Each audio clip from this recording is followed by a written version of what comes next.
Hello, everybody. I'm David Warshaw, Certified Financial Planner at the Wealth Plan LLC.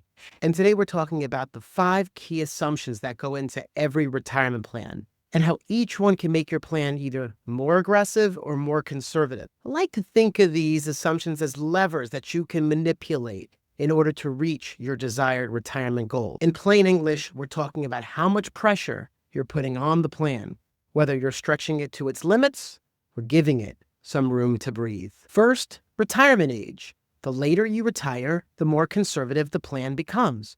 You've got more working years, more income, more savings, and fewer years of drawing down your portfolio. Retire early and you're stretching the plan. Your portfolio has got to last longer, which makes it more aggressive and puts more pressure on your investments to deliver. 2 is mortality age. Planning to live a long time, that's conservative. It stretches the plan and assumes you'll need income for the long haul. Shorter life expectancy assumptions make the plan look easier, but that's more aggressive. You're taking on a big gamble none of us can predict. Now, my oldest client is 100 years old. Absolutely amazing. But I've also had clients pass away before age 65. So you just never really know. The one thing I'll tell you on this point is you probably want to assume more than what you're initially thinking. I'm an optimist, and I think we're going to see longevity increase because of all the amazing advancements in science and technology. 3 is your savings rate. Obviously, the more you tell the plan you're going to save, the better. That's the conservative approach. Just be sure to follow through on that assumption. 4th is the spending in retirement. If you spend less in retirement, that's a conservative move. It means less money is needed from the portfolio, which is good. And it also provides a lower base for inflation, but more on that later. And 5, there's the 3 big rates. Let's break this down. 1, investment growth rate. The higher the assumed investment return is, due to the magic of compounding, the better your plan will look.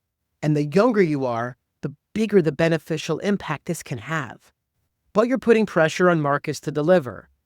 For my plans, I like using a conservative estimate, say 5 or 6%. Plan for the worst, hope for the best. 2, the inflation on income. What rate are we assuming your income's going to grow at? 3%, 4%, 5%? Now be realistic here, as you don't want to assume too high of a rate. 3, inflation on expenses. A higher inflation rate on your retirement expenses is the conservative way to go. You're preparing for rising costs, which stretches the plan, but protects against surprises.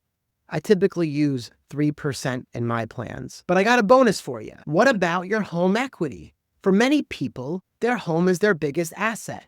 What you assume about that equity, whether you tap into it in retirement, downsize, hold on to it, sell it, can dramatically shift the plan's outcome. For me, I just exclude the home as an asset in the plan entirely to be safe. Final thought. I've been building retirement plans for over 20 years. And to quote Ferris Bueller's Day Off, life moves pretty fast. If you don't stop and look around once in a while, you can miss it.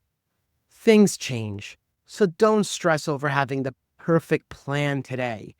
Instead, focus on what you can control, how much you save, how much you spend, and when you retire.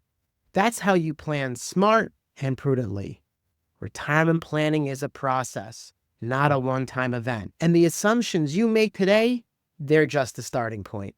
Thanks so much for watching, and I'll see you in the next video. Bye-bye.